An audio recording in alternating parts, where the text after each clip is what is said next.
오늘의 10분 말씀. 요한계시록 9장 13절부터 21절까지의 말씀입니다. 4장부터 요한은 예수님께서 보여주신 환상에 집중합니다. 요한은 열린 하늘문으로 초청을 받습니다. 그곳에서 하나님 아버지께서 보좌에 앉아 계십니다. 그 옆에는 죽임당한 어린 양이, 즉 예수님께서 함께 계십니다. 그리고 하나님 손에 있는 두루마리는 결국 그 죽임당한 어린 양이 받습니다. 이 두루마리는 단순한 책이 아닙니다. 인류의 구원 계획이 담겨 있고 하늘나라에서 법적 효력을 가진 언약과도 같습니다. 이후 7가지 심판의 패턴이 시작됩니다. 6장부터 7인 심판이 진행됩니다. 7인이 하나씩 떼어질 때마다 다양한 색깔들의 말들이 등장합니다. 전쟁, 기근, 전염병, 천재지변 같은 종말적 징조가 시작됩니다. 그 과정 속에서 순교자들은 하나님께 탄원합니다. 하나님, 언제 하나님의 나라를 완성하시겠습니까? 라고 묻습니다.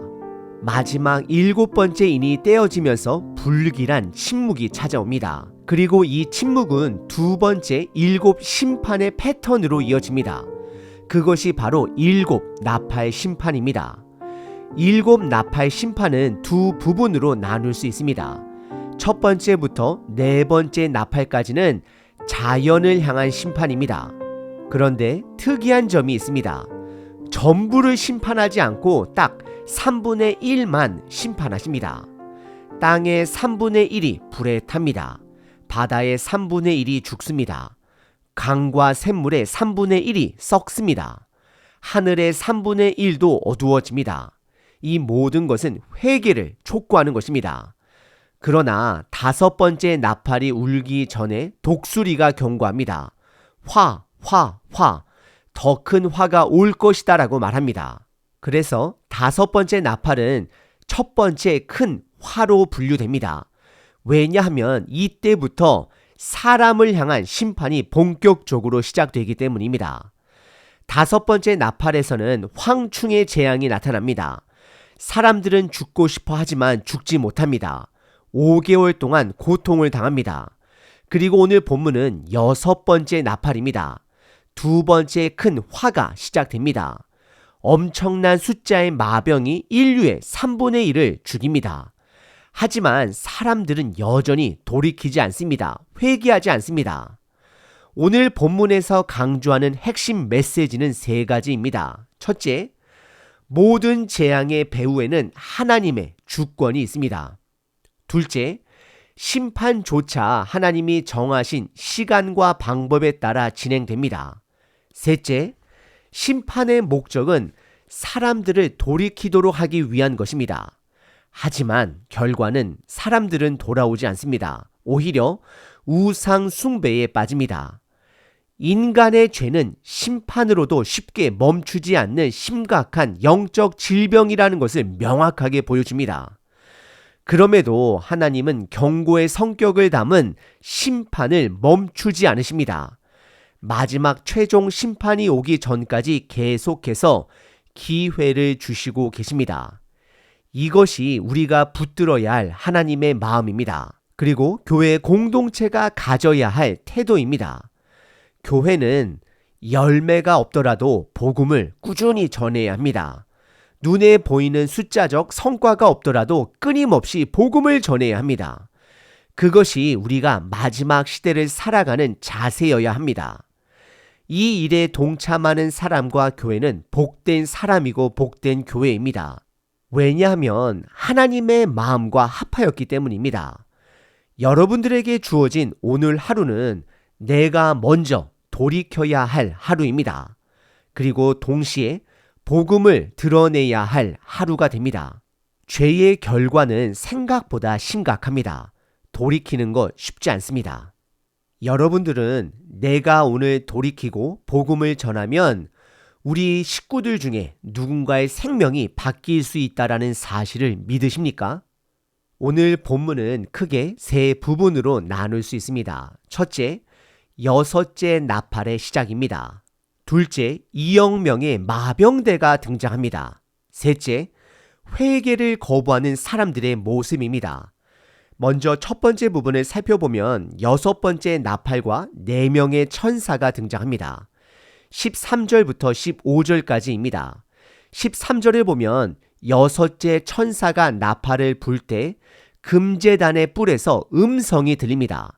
여기서 중요한 해석의 차이가 있습니다. 일부는 하나님 앞에서 들린 음성이라는 표현으로 인해 하나님이 천사를 통해 말씀하셨다라고 봅니다. 또 어떤 목사님들은 하나님이 직접 말씀하셨다라고도 해석을 합니다. 하지만 중요한 것은 한 가지입니다. 그 음성은 하나님의 주권 아래에서 선포하신 말씀이라는 점입니다. 14절에서 그 음성은 6째 천사에게 이렇게 말합니다.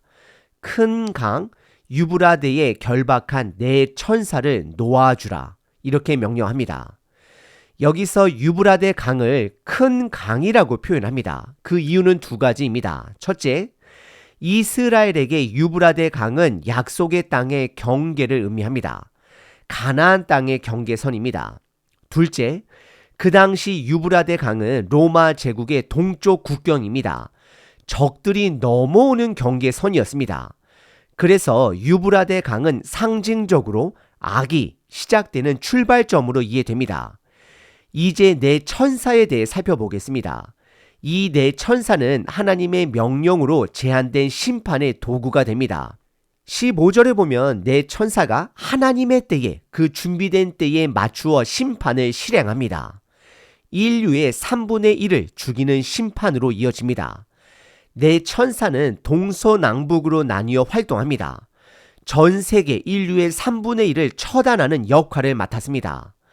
이 모든 일은 하나님의 절대적인 주권 아래에서 일어납니다. 하나님이 명령하십니다.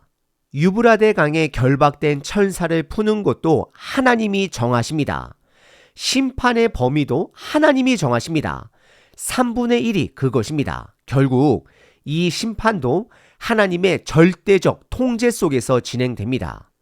혹시 저와 여러분들은 하나님의 심판과 주권을 그냥 상징으로만 받아들이고 있지는 않으신가요? 두 번째 본문은 2억 명의 군사들입니다. 16절서부터 19절까지입니다. 16절에서 요한은 2억 명의 마병대 숫자를 귀로 듣습니다. 본 것이 아니라 귀로 들은 것입니다. 원문을 보면 숫자를 이렇게 표현합니다. 숫자 2 그리고 만 또 만 이렇게 반복해서 나옵니다. 곱셈적 표현입니다. 그래서 2만만 즉 2억으로 이해하고 있습니다. 이것은 상징적 숫자입니다. 인간의 계산을 넘어서는 숫자입니다. 현실의 군대가 아니라 악한 영적 군대의 숫자가 됩니다.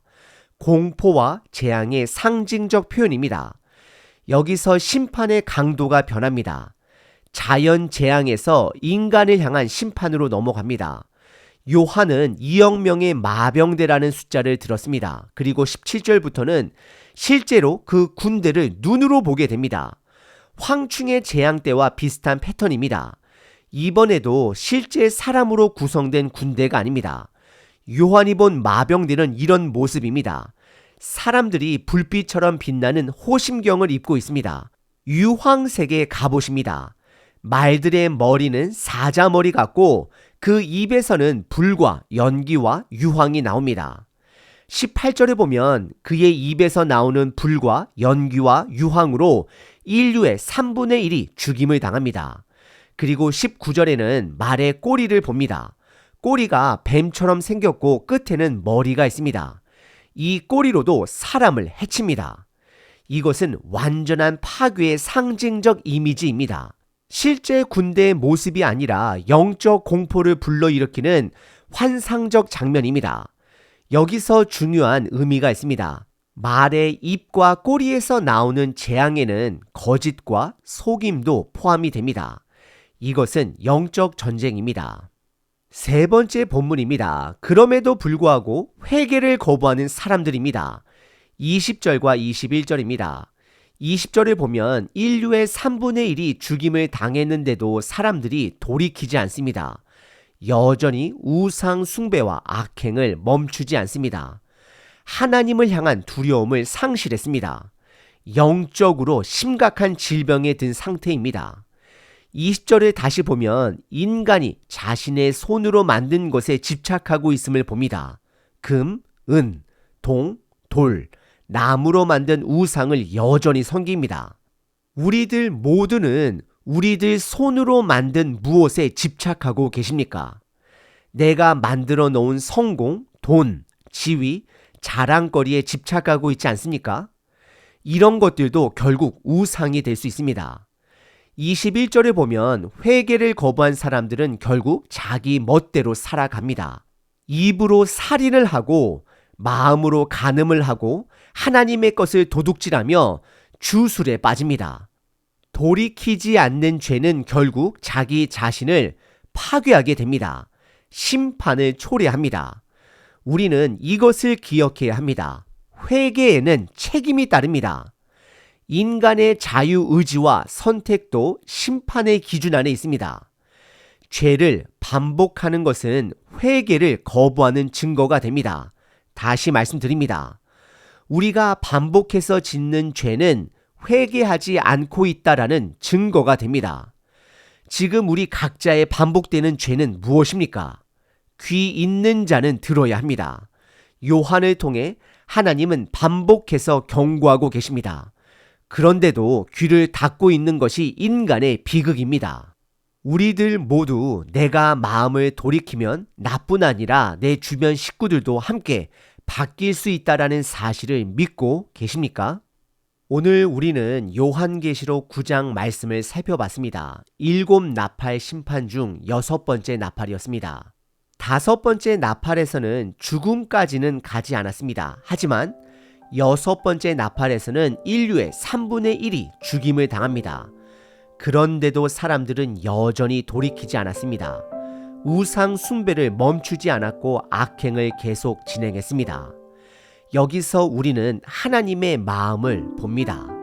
포기하지 않는 사랑입니다. 하나님은 돌이키지 않는 인간을 향해 심판의 경고를 멈추지 않으십니다. 왜냐하면 멈추면 끝이기 때문입니다. 그래서 계속 기회를 주십니다. 이 사랑 앞에 우리는 어떻게 반응해야 합니까? 그냥 지나칠 수는 없습니다. 먼저 나 자신이 돌이켜야 합니다. 다시 말씀드립니다. 우리 각자 자신이 돌이켜야 합니다. 내가 돌이키지 않으면 누구도 바뀌지 않습니다. 그리고 열매가 없더라도 꾸준히 복음을 드러내야 합니다.